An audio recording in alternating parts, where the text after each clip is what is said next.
ఒక్కసారన్నా బండి సంజయ్ అంటే ఆయన రేవంత్ రెడ్డిని విమర్శ చేసింది మీరు విన్నారా? మూటలు వెళ్తుంటే పట్టుకోవాల్సింది ఎవరా? మూటలు వెళ్తుంటే కాంగ్రెస్ పెద్దలకు పట్టుకోవాల్సింది ఎవరు? హోంమంత్రినా? దొంగలను పట్టుకుంటాడు ఎవరు? హోంమంత్రి కదా. ఈయన ఏం చేస్తాడు పని? ఆయన కేంద్ర హోంమంత్రి అని గుర్తు చేయండి అప్పుడప్పుడు. ఆయనకి ఎంతసేపు కరీంనగర్లో గల్లీలో కార్పొరేటర్ తిరిగినట్టు తిరుగుడు కాదు కదా. అప్పుడప్పుడు ఆయన స్థాయికి దగ్గర పనులు చేయాలి కదా. కేంద్ర హోంమంత్రి అంటూ దొంగలను పట్టుకోవాలి. మీ ప్రధానమంత్రి ఏమో వచ్చి పెద్ద డైలాగులు కొడతాడు. తెలంగాణ ఏటీఎం అయిపోయిందని ఆయన డైలాగ్ కొడతాడు. ఏమంటాడు వచ్చి ఆర్ఆర్ ట్యాక్స్ అంటాడు. మరి మీరేం బీక్తున్నారు? మీరే వచ్చి ఒక హోంమంత్రి వచ్చేమో ఏటీఎం అయిపోయింది తెలంగాణ అంటాడు ఏఐసిసికి. నువ్వేమో మూటలు పోతున్నాయి అంటావు. మీ ప్రధానమంత్రి వచ్చి ఆర్ఆర్ ట్యాక్స్ అంటాడు. మరి ముగ్గురు కలిసి ఏం చేస్తున్నారు? మీరు దేశాన్ని నడుపుతున్నారా లేకపోతే గాడుగులు తోలుతున్నారా? ఏం చేస్తున్నారు చెప్పమను. 2.5 ఏళ్ళు అయింది. ఈ రక్షణ మంత్రి సహాయ మంత్రి రేవంత్ రెడ్డికి సహాయం చేయడం తప్ప ఆయన ఇంతవరకు చేసింది ఏమైనా ఉందా ఈ రాష్ట్రానికి? ఒక్క పైసా పని ఎక్కనన్నా? మా వేములవాడ గుడి నిన్న అదేదో దివ్య భారత్ స్కీమ్లో అలా చేరనేలేదట. నీ పార్లమెంట్ పరిధిలో ఉండే గుడి సంగతి నీకు దిక్కులేదు, ఖయాల్ లేదు. ఎంతసేపు రేవంత్కు రక్షణ కవచంలాగా గోడగా నిలబడాలి. చెప్పు, చిత్తశుద్ధి ఉంటే బండి సంజయ్ కిషన్ రెడ్డి నేను అంటున్నా చెయ్యి. అమృత్ స్కీమ్ మీద విచారణ చెయ్యి. ఎట్లా వస్తుందండి రేవంత్ రెడ్డి బామ్మరిదికి అమృత్ స్కీమ్లో వీళ్ళ పెద్దల పాత్ర లేనిది? ఎట్లా వస్తుంది? సింగరేణిలో ఈయన బావమరిది చేస్తున్న కుంభకోణాలు మొత్తం మేము బయట పెట్టాం. ఎందుకు విచారణకు ఆదేశించారు బీజేపీ వాళ్ళు? ఎవరు కాపాడుతున్నాడు రేవంత్ రెడ్డిని? అంతెందుకండి వాళ్ళు నేను అంటున్నా, ఓటుకు నోటు కేసు ఉంది, రైట్? అజ్మల్ కసబ్ అనేటోడు తీవ్రవాది అనేది ఎంత స్పష్టంగా కెమెరాల్లో దొరికిండో, అజ్మల్ కసబ్ అనేటోడు తీవ్రవాది హంతకుడు అనేది ఎంత వాస్తవమో, రేవంత్ రెడ్డి దొంగ అనేది అంతే వాస్తవం. ఆయన కూడా కెమెరాల్లో దొరికిపోయాడు. కసబు కెమెరాలను దొరికిండు, రేవంత్ రెడ్డి కూడా కెమెరాల ముంగటనే దొరికిండు. ఏమైంది మన కేసు? ఎందుకు పర్సూ చేయట్లేదు కేంద్ర ప్రభుత్వం? పర్సూ చేయాలి కదా. మీ సాలిసిటర్ జనరల్ ఏం చేస్తున్నాడు? అడిషనల్ సాలిసిటర్ జనరల్ ఏం చేస్తున్నాడు? ఏం జరుగుతుంది? ఎవరు కాపాడుతున్నారు? కనబట్లేదు అందరికీ? తెలుసు బ్రదర్, అక్కడ ఏం జరుగుతుందో కూడా తెలుసు. ఎన్ని రకాల మేనేజ్మెంట్లు నడుస్తున్నాయో మాకు కూడా తెలుసు. అన్ని బయటకు వస్తాయి. టైం ఉంది అన్నిటికీ. ఎవరు కాపాడుతున్నారు? ఎన్డీఏ భాగస్వాములు ఎట్లా రేవంత్ రెడ్డికి అండగా రక్షణ కవచంలాగా నిలబడుతున్నారు? టైం వస్తుంది, అన్నిటికీ అన్ని బయటకు వస్తాయి. ఇప్పటికే తగలబెట్టిన కోట్ల రూపాయలు దండగా అంటే మళ్ళీ మీదికెళ్ళి సుప్రీంకోర్టు. ఇప్పుడు మీరు ఆలోచన చేయండి. ఆ ఘోష్ కమిషన్ రిపోర్ట్ 650 పేజీలో 900 పేజీలు వచ్చింది. అది ట్రాష్ అని చెప్పింది ఇలా హైకోర్టు. అదే వేస్ట్ రా నాయన అంటే మళ్ళీ సుప్రీంకోర్టుకు పోయి మళ్ళీ ఏదో చేస్తా. అసలు విషయం ఉంటే కదా ఏమైనా చేసేది. వాళ్ళకి ఇంకేం ఎజెండా ఉంటుంది బ్రదర్? నాకు అర్థం కాదు. ప్రజలకు పనికొచ్చే పనులు ఏమైనా చేస్తారా క్యాబినెట్లో? 2500 మహిళలకు ఎప్పుడు ఇస్తారు అని ఒక్క సన్నాసన్న మంత్రి మాట్లాడిండు ఇప్పటివరకు? ఒక్క సన్నాసన్న 100 రోజుల్లో ఇస్తామన్న గ్యారెంటీల సంగతి ఏమైందని చెప్పే ధైర్యం ఒక్క మంత్రికి ఉందా బయటకు వచ్చి మాట్లాడేది? ఆర్టీసీ కార్మికులు సమ్మె చేస్తున్నారు, వాళ్ళ గురించి మాట్లాడారా క్యాబినెట్లో?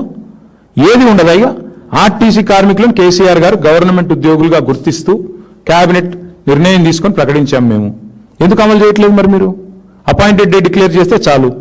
వాళ్ళకి రావాల్సిన పీఆర్సీ, వాళ్ళకి రావాల్సిన డిఏలు, వాళ్ళకి రావాల్సిన బకాయిలు అన్నీ ఇస్తే చాలు. వాళ్ళు ఏం అడుగుతున్నారు? మీరు మేనిఫెస్టోలో పెట్టింది అడుగుతున్నారు. అదేం చర్చ చేయరా క్యాబినెట్లో? మేము వారికి కూడా మా నైతిక మద్దతు ప్రకటిస్తూ ఉన్నాం. ఆర్టీసీ కార్మికులు ఎవరైతే ఇవాళ ప్రభుత్వాన్ని మీరిచ్చిన హామీ నిలబెట్టుకోండి అని అడుగుతున్నారు, వాళ్ళు ఏం కొత్తగా అడగట్లేదు. వారికి కూడా మా పార్టీ తరఫున నైతిక మద్దతు ప్రకటిస్తున్నాం. తప్పకుండా కాంగ్రెస్ ఇచ్చిన హామీలు ఆర్టీసీ కార్మికులకు నెరవేర్చాలని మేము కూడా డిమాండ్ చేస్తాం. బుద్ధి వచ్చింది అనుకుంటున్నాం, ఏమనుకోవాలి బ్రదర్గా నేను? అది మేము మొదటి నుంచి చెప్తున్నాం కదా బ్రదర్, టైంపాస్ చేసింది చాలు, బుద్ధి తెచ్చుకొని రిపేర్ చేయండి అని చెప్పినాం. ఆఖరికి ముఖ్యమంత్రి గారికి బుద్ధి వచ్చిందేమనుకుంటే బుద్ధి రాలేదు, బూతులు వస్తున్నాయి మళ్ళీ ఆయనకి. మేడిగడ్డ పోయాడు, కేసీఆర్ గారు జగిత్యాలలో మీటింగ్ పెట్టుకుంటే ఈయన కూడా పోటీ సభ పెట్టిండు. పోటీ సభ పెట్టి ఏం సాధించిండు? ఇజ్జత్ అంతా తీసుకున్నాడు. ఆడ కూర్చున్నోళ్ళు ఇంటలేరు, టీవీలో ఎవరు చూస్తలేరు. ఈయన కంఠశోష బూతులు తప్ప ఇంకేం లేదు ఆడ. ఏమున్నా చెప్పండి? ఏముంది చేసింది చెప్పుకోనికే? ఏమీ లేదు. ఆడపోయి మరి కనీసం ఆ నీళ్లు నెత్తిమీద జల్లుకొని క్షమాపణ చెప్పినా అయిపోయేది. గోదావరి నీళ్ళు నెత్తిమీద జల్లుకొని కాళేశ్వరం నీళ్లు అది కూడా చేయలేదు. మళ్ళీ అదే బూతులు, అదే వరస, అదే ఒరవడి. ఏం లాభం దాంతో? పొన్నం ప్రభాకర్ గారు అంటే నాకు గౌరవం ఉంది. దయచేసి పొన్నం ప్రభాకర్ గారు నేను రిక్వెస్ట్ చేస్తా ఉన్నా, అన్న మీరు పని చేయండి. మేనిఫెస్టో చైర్మన్ మన శ్రీధర్ బాబు గారు, మన జిల్లా మంత్రి గారే, మేనిఫెస్టోలో 28వ పేజీలో ఏం రాసిండో ఆర్టీసీ కార్మికులకు ఒకసారి పొన్నం ప్రభాకర్ గారు చూడాలని నా విజ్ఞప్తి. వారు అడుగుతున్నది 2.5 ఏళ్ళ తర్వాత ఆర్టీసీ కార్మికులు పాపం ఓపిక పట్టిండ్రు. సగం టైం అయిపోయింది, మీకు సగమైంది, 60% ఒడిచిపోయింది. 3 బడ్జెట్లు ఒడిచిపోయినాయి. ఇక నువ్వు ఇప్పుడన్నా కనీసం ఆ మేనిఫెస్టోలు ఏం రాసిరో మీరు చదువుకోండి. మీ శ్రీధర్ బాబు ఏం రాసిండో పొన్నం ప్రభాకర్ అన్న చదువుకోవాలి. చదువుకొని మరి పొన్నం ప్రభాకర్ గారికి ఆర్టీసీ మంత్రి వస్తుందని చెప్పి ముందే కుట్రవన్నీ ఏమైనా చేసిండో శ్రీధర్ బాబు గారు నాకు తెలియదు, మేమైతే చేయలేదు. Thank you. कैलाशवरम प्रोजेक्ट बहुत बड़ा प्रोजेक्ट है, आपने भी कहा, मगर कांग्रेस जब से हुकूमत में आई बार-बार बोल रही है कि कैलाशवरम प्रोजेक्ट जो है बीआरएस पार्टी पे सबसे ज्यादा एलिगेशन उसको ही लेके लगे, तो क्या बीआरएस भाई नहीं सुनिए, एक आदमी है इसका नाम है राहुल गांधी. वो हिंदुस्तान में ऐसे लीडर इससे पहले था नहीं कभी, आगे भी शायद नहीं रहेंगे. उस लीडर को इन्होंने गुमराह कर दिया. उनको बुला लिया एक बार, बोल दिया कि भाई इसमें 1 लाख करोड़ बह गया. वो आदमी कम से कम वो लीडर नहीं है, वो रीडर है. जो भी देते हैं वो पढ़ देते हैं बस. तो आदमी को समझना चाहिए, वो बहकावे में आके गुमराह अपने आप को जो सच निकालने की जो कोशिश करना चाहिए वो नहीं करे. और जो लोग जो भी इन्होंने बताया वो सब कुछ पढ़ के कुछ बोल के चले गए. उससे कांग्रेस के वर्करों को ये लगने लगा कि इसमें कुछ हुआ घोटाला. आज हाईकोर्ट ने साफ साफ कह दिया कोई कुछ नहीं हुआ. जो घोष कमीशन का रिपोर्ट था वो ट्रैश है, उसमें कुछ है ही नहीं. अब इसके बाद भी अगर कोई कुछ बोलता है तो मैं क्या बोलूं उसको यार.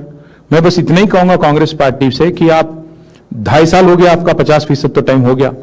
आपने जो वादा किए तेलंगाना जनता के साथ, आवाम के साथ, तो 420 वादा आपने जो किया उसकी अमलावरी पे कोशिश करिए कम से कम. अभी तो पहले एक इलेक्ट्रिसिटी पे कमीशन आपने डाला, वो नाकाम.